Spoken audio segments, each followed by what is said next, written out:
మీ అందరికీ నా ప్రత్యేకమైన శుభములు. కార్యక్రమానికి ఆహ్వానం తెలియజేస్తూ మీరు మీ కుటుంబాలు మీ సంఘాలు క్షేమంగా ఉన్నాయని భావిస్తున్నాను. దేవుని సంగతులు మనం నేర్చుకుంటున్నాం. మరోసారి నేను మీకు జ్ఞాపకం చేసేది ఏమిటంటే, మీలో ఆసక్తి కలిగిన యువకులు హైదరాబాదులో మా ఆధ్వర్యములో మరణాతా థియలాజికల్ సెమినరీ అనే బైబిల్ అధ్యయన కేంద్రాన్ని నిర్వహిస్తున్నాము. ఏషియా థియలాజికల్ అసోసియేషన్ వారి చేత గుర్తింపు పొందిన బైబిల్ విద్యా కేంద్రం. 2 దశాబ్దాలు పైగా ఎంతోమంది యువకులను దేవుని సేవ కొరకు తీర్చిదిద్ది పంపిస్తున్నాము. దేవుని వాక్యాన్ని క్రమంగా నేర్చుకోవాలనే భావన కలిగినటువంటి వారు మమ్మలను సంప్రదించండి. యువకులకు వేరువేరు వసతులు ఏర్పాటు చేశాము. విశాలమైన గ్రంథాలయము, తరగతి గదులు, ప్రాంగణము, అనుభవజ్ఞులైన ఉపాధ్యాయుల ఆధ్వర్యంలో ఈ కార్యక్రమాలు జరుగుతున్నాయి. కనుక ఆసక్తి కలిగిన వారు మమ్మలను సంప్రదించండి. యువకులను ప్రోత్సహించండి. తద్వారా దేవుని సేవలు నాణ్యమైన రీతిలో జరగటానికి అవకాశం ఉంటుంది. దేవుని వాక్యాన్ని మనం పరిశీలన చేద్దాము. దానియేలు పుస్తకం 6వ అధ్యాయము 4-5 వచనాలను ప్రధానంగా ఈరోజు మాట్లాడుకుందాం. దానియేలు పుస్తకం 6వ అధ్యాయము 4-5 వచనాలలో మహాభక్తుడైన దానియేలు పర్షియా రాజైనటువంటి దర్యావేషు ఆధ్వర్యములో ఏ విధమైన సేవలు అందించాడో ఆ సంగతులు మీకు తెలియజేస్తాను. పర్షియా దేశానికి సంబంధించిన దర్యావేషు క్రీస్తు పూర్వం 6వ శతాబ్దంలో పాలనను జరిగించాడు. పర్షియా సామ్రాజ్యం బబులోను సామ్రాజ్యాన్ని జయించినందున పర్షియా రాజులు బబులోనును ఏలుతున్నారు. ఆ కాలంలో దానియేలు అద్భుతమైన సేవలను జరిగించాడు. అందుకు ఆ ప్రధానులను అధిపతులను రాజ్యపాలన విషయములో దానియేలు మీద ఏదైనా ఒక నింద మోపవలెనని యుండి తగిన హేతువు కనిపెట్టుచుండిరి. గాని దానియేలు నమ్మకస్తుడై ఏ నేరమైనను ఏ తెప్పిదమైనను చేయువాడు కాడు. గనుక దానియేలులో తప్పైనను లోపమైనను కనుగొనలేకపోయిరి. ఇది చాలా ప్రధానమైనటువంటి సాక్ష్యం. దానియేలు దేవుని సేవించేవాడు.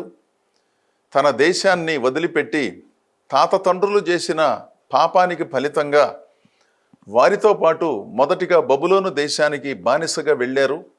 ఆ బబులోను దేశాన్ని పర్షియా రాజులు జయించినందున వారి ఆధ్వర్యములో ఇప్పుడు పని చేయవలసి వచ్చిందనమాట. దానియేలు స్వదేశములోనైనా విదేశములోనైనా మరి ఏ ప్రాంతములోనైనా దేవుని నమ్మకముగా సేవించటంలో అగ్రగణ్యుడు. చాలామంది అలాంటి ఉన్నతమైన భావాలను కొనసాగించలేకపోతున్నారు. ఒక చోటు నుంచి మరొక చోటుకు వెళ్ళినప్పుడు, ఒక దేశం నుంచి మరొక దేశానికి వెళ్ళినప్పుడు అక్కడ తమను గుర్తించేవారు లేరనుకున్నప్పుడు అదుపు తప్పి రకరకాలైన కార్యక్రమాలను జరిగిస్తూ అబద్ధాలను ఇంటి దగ్గర ఉన్న వారికి తెలియజేసి తాము భక్తిలో ఉన్నామని చెప్పుకుంటూ భక్తి విహీనమైనటువంటి పద్ధతిని అనుసరించే యవనస్తులు, పెద్దలు, కుటుంబాలు చాలా ఉన్నాయి. ఆ సంగతి మనం వేరుగా చెప్పుకోనక్కర్లేదు. దానియేలులో ఉన్న నిబద్ధత ఏమిటంటే, స్వదేశములో ఉన్నా విదేశాలలో ఉన్నా మరెక్కడున్నా సౌఖ్యములో ఉన్నా అసౌకర్యములో ఉన్నా దేవునిగా సేవించి నిబద్ధతను చూపించటంలో ఓ అద్భుతమైన ప్రవర్తనను చూపించినటువంటి ఘనుడు అన్నమాట అండి. దర్యావేషు ఏం చేశాడంటే తన సంస్థానములో 120 మంది ప్రముఖులను ఎంపిక చేశాడు. ఆ 120 మంది బాగా చదువుకున్నవారు, బహుముఖ ప్రజ్ఞాశాలురు, పద్ధతి కలిగిన వారు, దేశాన్ని పరిరక్షించగలిగినటువంటి గొప్ప మనుషులు అన్నమాట అండి వీళ్ళు. వారు సామాన్యులైతే దర్యావేషు ఎందుకు వారిని ఏర్పాటు చేస్తాడు? చాలా జీతాలు ఇచ్చి వారిని సంరక్షించి దేశాన్ని సంరక్షించి రాజుగారికి సహకరించటంలో 120 మంది ప్రధానంగా ఉండాలని కోరుకున్నాడు. ఆ 120 మందిలో 3 విభాగించి వారికి మరో ఉన్నత స్థానాన్ని ఇచ్చాడు. ఆ 3లో దానియేలుకు అత్యంత శ్రేష్టమైన స్థానాన్ని ఇచ్చాడనమాట. దానియేలు మొదటి స్థానంలో ఉన్నాడు. మిగిలిన 2 ద్వితీయ స్థానంలో ఉన్నారు. ఇక మిగిలినటువంటి వారందరూ కూడా తృతీయ స్థానంలో ఉన్నారు. ఒక మాటలో చెప్పాలంటే ఈ 120 మంది ప్రధానమైన బాధ్యతలను వహించేవారు. ఈ సంగతి స్థానికులైన అధికారులకు ఇష్టం లేకుండా పోయింది. ఎక్కడి నుంచినో బానిసగా వచ్చినవాడు యూదుడు మనపైన అధికారిగా ఉండటం ఏమిటి? సామర్థ్యము ఉన్నా లేకపోయినా, సంగతులు తెలిసినా తెలియకపోయినా స్థానికులం గనక మనమే పైనుండాలి. ప్రతిభ ఇక్కడ ముఖ్యం కాదు, సామర్థ్యం ఇక్కడ ముఖ్యం కాదు. మనం స్థానికులం గనక మనం పైన ఉండాలి. పరాయి దేశానికి ప్రాంతానికి చెందినవాడు వచ్చి మనపైన పెత్తనం చేయటం ఏమిటని అదో రకమైన జాత్యహంకారంతో వారు స్పందించారన్నమాట. అందుకని దానియేలు పైన అయిష్టతను పెంచుకున్నారు. ఆయనకు వీళ్లకు ఏ విధమైన వైరము లేదు, ఆర్థిక లావాదేవీలేమీ లేవు, ఏ విధమైన పరస్పరం వాగ్వివాదాలేమీ జరగలేదు. కానీ ద్వేషం పెరగటానికి కారణం మనవాడు కాదు, మనము స్థానికులము, మన పైన అతడు అధికారిగా ఉండటానికి వీలు లేదు. కనుక ఏదైనా తప్పును కనుగొందాము, లోపాన్ని కనుగొని ఆ సంగతిని దర్యావేషు గారి దగ్గరకు తీసుకువెళ్ళి, ఏమండి మీరేదో దానియేలును నమ్మారు, ఆయన చాలా పొరపాటు చేస్తున్నాడు, తొత్తరం చేస్తున్నాడు, మేము చూచాము అని నిరూపించి అతనిని ఆ ఉద్యోగంలో నుంచి ఓడగొట్టాలి. ఇది ఈ 119 మంది ప్రయత్నం. ఏదో ఒక విధంగా దానియేలును బాధ్యతలలో నుంచి తప్పించాలి.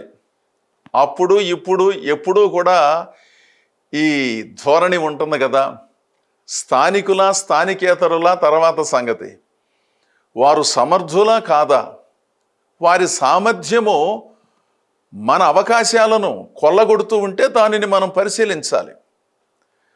వారి సామర్థ్యము స్వార్థముతో ముడిపడి ఉన్నట్లయితే దానిని మనం పరిశీలించాలి. వారిలో ఉన్న సామర్థ్యము ప్రజలందరికీ మేలు చేస్తూ ఉన్నప్పుడు, ఆ దేశానికి మేలు చేస్తూ ఉన్నప్పుడు అతనిని ఓ మంచి మనిషిగా గుర్తించి సేవలను మనం అందుకోవాలే కానీ అసమర్థులు అందలం ఎక్కాలని కోరుకోవటం, దానికి కారణం మేము ఈ దేశానికి సంబంధించిన వాళ్ళం, ఈ ప్రాంతానికి సంబంధించిన వాళ్ళం, మాకేమీ తెలియకపోయినా, పరిపాలన సరిగా రాకపోయినా, ప్రజలను పట్టించుకోవటం చేతకాకపోయినా మేమే పైనుండాలని కోరుకోవటం వలన వారి అభీష్టము నెరవేరవచ్చు కానీ ప్రజలకు అందించవలసిన పాలన కుంటుపడుతుంది కదా.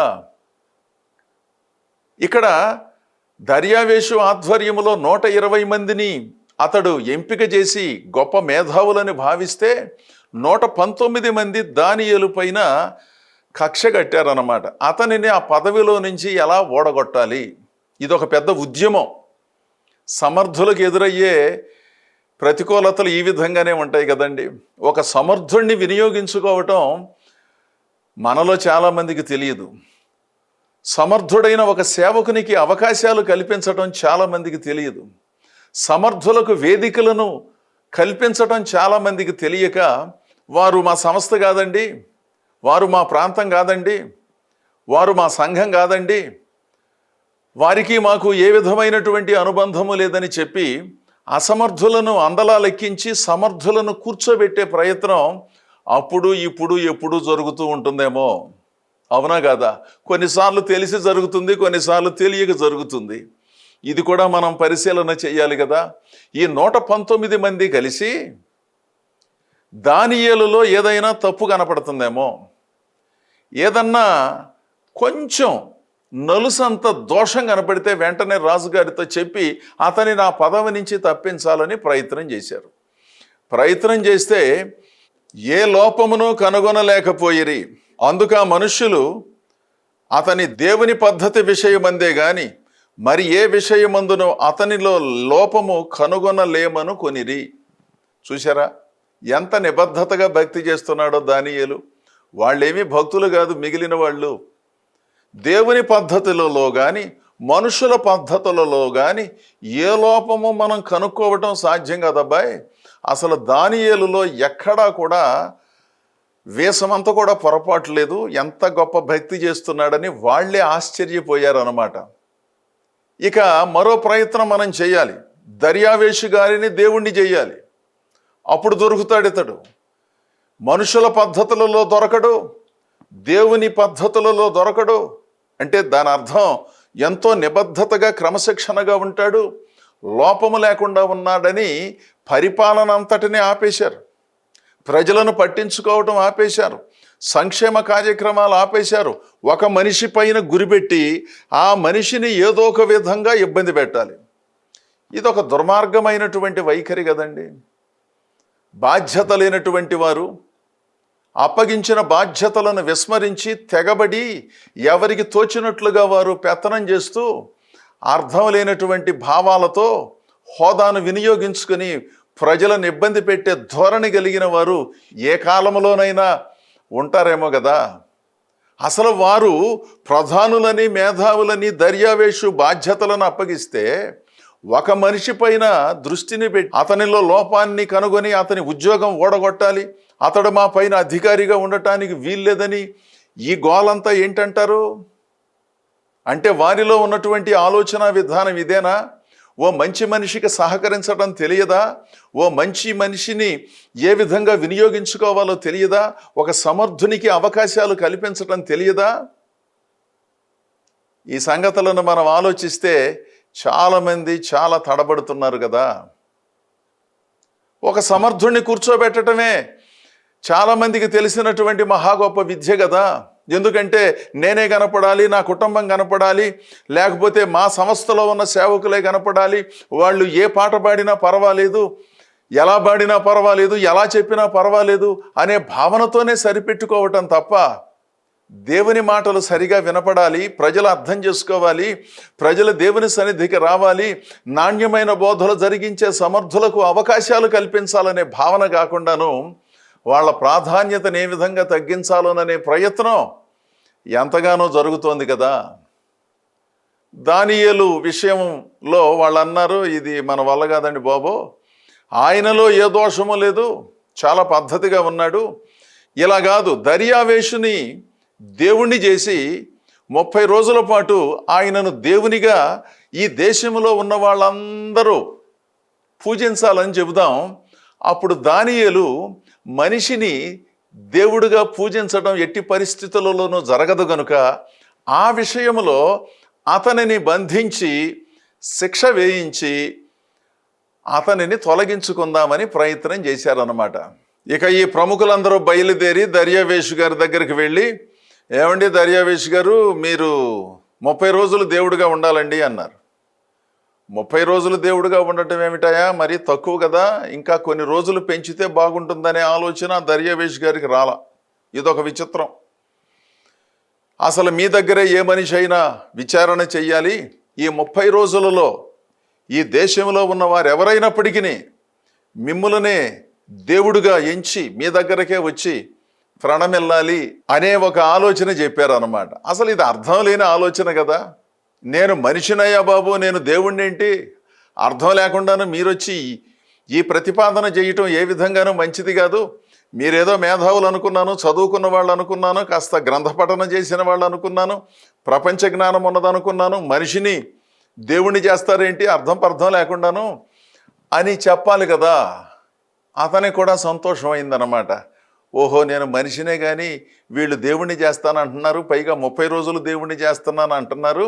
ఈ 30 రోజులు దేవుడుగా ఉందాము, పాలన సంగతి తర్వాత మనం సౌకర్యంగా ఉండటం, మన మనసుకు ఆనందం కలగటమే ప్రధానమైన సంగతి కదా అనుకుని అతడు గబగబా శాసనం మీద సంతకం పెట్టేశాడు.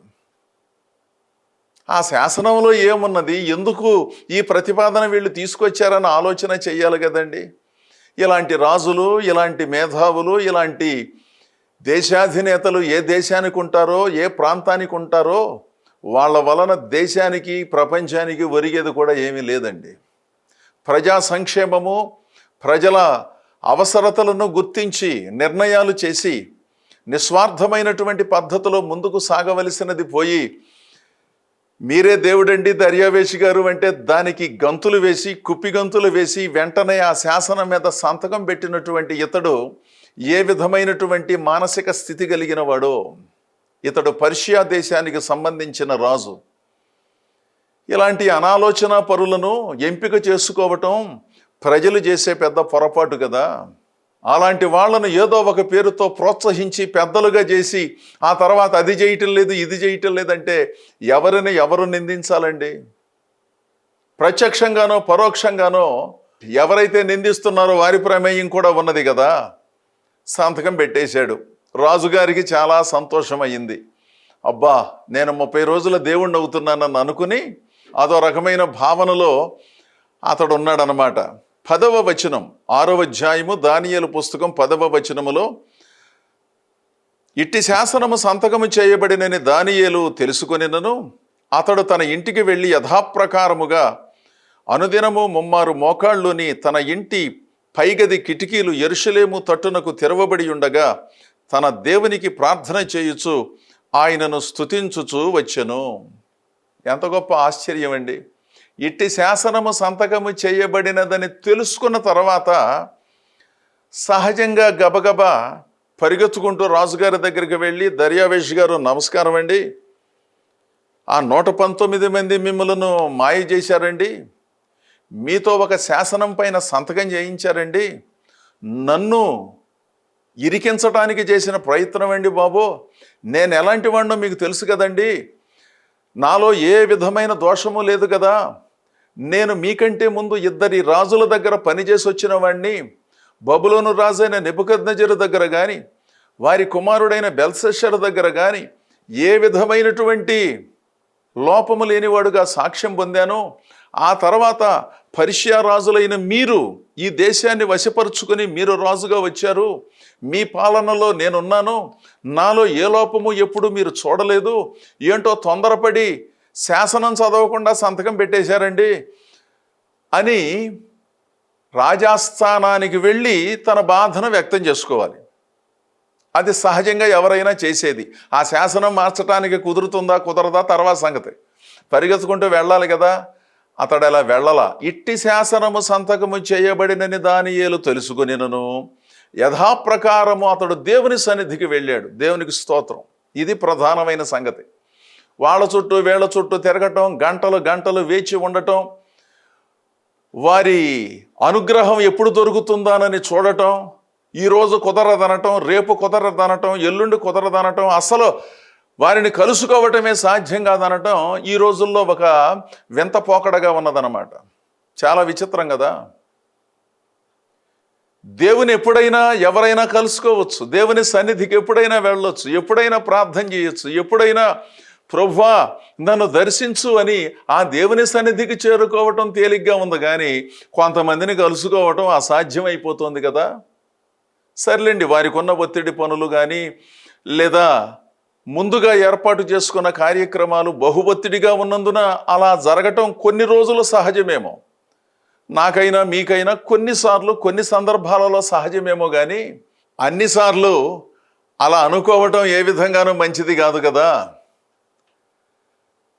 రాజుగారిని సమీపించటం, రాజుగారిని కలుసుకోవటానికి ముందుగా సమాచారాన్ని పంపించే ప్రయత్నం చేయకుండా దేవుని కలుసుకున్నాడు. దేవుని ప్రజలారా, వాళ్ళ చుట్టూ వీళ్ళ చుట్టూ తిరిగి సమయాన్ని వృధా చేసుకోమాకండి. అవసరతను బట్టి నేను వెళతాను, మీరు వెళతారు, కలుసుకుంటారు, కానీ అర్థం లేకుండాను గంటలు గంటలు విలువైన సమయాన్ని ఖర్చు పెట్టే పద్ధతిని అనవసరంగా ఎవరూ జరిగించవలసిన పని లేదు. దేవుని సన్నిధికి వెళ్ళి ప్రార్థన చేస్తే పనులు జరుగుతాయి. అలాగని ప్రజలను విస్మరించమని కాదండి నా భావన. ఎన్నిసార్లు వెళ్ళినా, ఎంతగా ప్రయాసపడినా అవకాశం కల్పించిన వాళ్ళ చుట్టూ ఎందుకు తిరుగుతారండి? ఎవరి మనోభావాలు వారికి ఉన్నాయి కదా. దేవుని సన్నిధికి వెళ్ళి చెప్పండి, దేవుడే మన అవసరతలను తీరుస్తాడు. దానియేలు దర్యావేషు దగ్గరికి ఎందుకు వెళ్ళలేదు?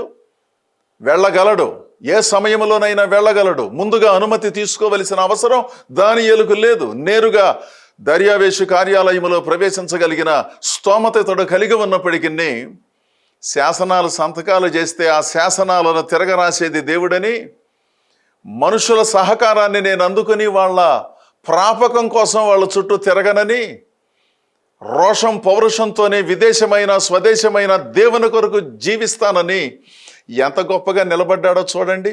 దేవుని సన్నిధిలో ప్రార్థన చేస్తున్నాడు. తలుపులు కూడా వేసుకోలేదు. యెరూషలేము తట్టు కిటికీలు తెరవబడి ఉండగా ఆ కిటికీలన్నా వేసుకుందాం, ఈ 119 మంది నన్ను పట్టుకోవటానికి తిరుగుతున్నారనే ఆలోచన ఉన్నప్పటికీ వాటిని కూడా అతడు మూయలేదు. అందుకే కదా వారు దానియేలు ప్రార్థన చేస్తున్నాడని గుర్తించారు. వెంటనే దర్యావేషు గారికి కబురు వెళ్ళింది. కబురు వెళ్ళి, దానియేలు గారు మిమ్మలను దేవుడుగా కాకుండా వాళ్ళ దేవునికి ప్రార్థన చేస్తున్నాడండి. ఇది తప్పండి బాబు, మీరేమో శాసనం మేము రాసాము చదవకుండా మీరు సంతకం పెట్టేశారు, అసలు ముందు వెనక ఆలోచించడం మీకు సరిగ్గా తెలియదు, ఎప్పుడేం ఆలోచిస్తారో మీకే తెలియదు, అలాంటి గొప్ప రాజు అనే సంగతి ఈ 119 మందిగా ఉన్న మేము గుర్తించి మిమ్మల్ని మాయ చేశాము, సంతకం పెట్టేశారు కదా, ఇప్పుడు ఆ సంతకం తిరగరాయటానికి అవకాశం లేదని ఆయన దగ్గరికి వెళ్ళారు. అప్పుడు కానీ ఆయనకు బుర్ర పనిచేసింది.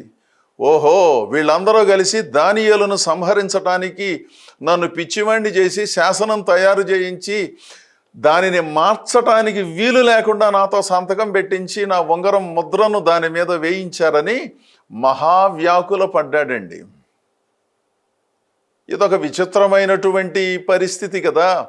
అర్థం లేనటువంటి వారికి ఇలాంటి వ్యాకులము కాక ఏమొస్తుందో చెప్పండి. ప్రజలను ఎలా పాలించాలో, ప్రజలకు ఏ విధమైన సంక్షేమాన్ని కలిగించాలో తెలియనటువంటి వారు ఇలాంటి నిర్ణయాలు చేయక ఏం చేస్తారండి? ఏ దేశమైనా, ఏ ప్రాంతమైనా, ఏ రాజ్యమైనా ఇలాంటి వాళ్ళను మనం చూడటం లేదా? ఎంతసేపు వాళ్ళ ప్రాపకం కొరకు, వీళ్ళ ప్రాపకం కొరకు స్వార్థ ప్రయోజనాలే ప్రధానంగా ఎంచుకొని ప్రజలను వారి అవసరతలను పట్టించుకోకుండాను, కనీస వసతులను కల్పించకుండాను, అవసరానికి మించిన సంపదను సమకూర్చుకుంటూ అదో రకమైనటువంటి వ్యర్థమైన పాలనను జరిగించే వారిని అప్పుడు ఇప్పుడు ఎప్పుడు చూస్తూనే ఉన్నాం కదా మనం. 37వ దావీదు కీర్తన 32వ చరణములో ఈ విధముగా ఉన్నది. భక్తిహీనులు నీతిమంతుల కొరకు పొంచియుండి వారిని చంపజూతురు. ఎంత చక్కగా రాశాడో చూడండి. భక్తిహీనులంట నీతిమంతులను బ్రతకనివ్వరంట, మంచివాడికి అవకాశాలు ఇవ్వరంట. ఈ దొంగలు పంచుకొని తిన్నట్టుగా ఓ మంచి మనిషిని కూర్చోబెట్టి అసమర్థులు అందలాలెక్కి ఆ మనుషులను అంతం చేసే పని. దానియేలును సింహపు బోనులో వేశారు. దేవుని సన్నిధిలో అతడు చేసిన ప్రార్థనకు, అతడు చేసిన మంచికి ఇది ఏ దేశానికి, ఏ నాయకునికి తగదు కదా. 6వ అధ్యాయము 20-22 వచనాలలో ఆ మరుసటి రోజు ఉదయం దర్యావేషు పరిగెత్తుకుంటూ తెల్లవారుజామున సింహముల గుహ దగ్గరకు వచ్చి, జీవము గల దేవుని సేవించు దానియేలు, నీ దేవుడు నిన్ను రక్షించాడు కదా అనే భావనతో పిలిచినప్పుడు, రాజు చిరంజీవి యగుగాక, నా దేవుడు నన్ను కాపాడాడు, సింహాల నోళ్ళు మూయించాడని సింహాల బోనులో నుంచినే చెప్పాడు. ఆ తర్వాత కుట్ర చేసిన వారిని, వారి కుటుంబాలను అదే సింహాల బోనులో పడవేస్తే ఎముకలను కూడా సింహాలు తినివేశాయి. దేవుని ప్రజలారా, ఏ లోపము లేకుండా బ్రతకటం సాధ్యమేనని దానియేలు నిరూపించాడు. భక్తిని భక్తి సూత్రాలతో జరిగించటం ధర్మమని దానియేలు చెప్పాడు. అద్భుతంగా ప్రపంచ చరిత్రలో నిలిచిపోయాడు. దేవుని సహాయంతో భక్తిని భక్తి సూత్రాలతో జరిగిద్దాం. అనవసరమైనటువంటి ఆరాటాలు, పోరాటాలను వదిలేసి అర్థవంతమైన ఆత్మశుద్ధితో కూడిన భక్తిని జరిగిస్తూ దైవానుగ్రహాన్ని పొందుకుని మనందరం ప్రభువులో ముందుకు సాగుదాం. దేవుడు మిమ్ములను, మీ కుటుంబాలను బహుగా దీవించునుగాక. ఆమేన్.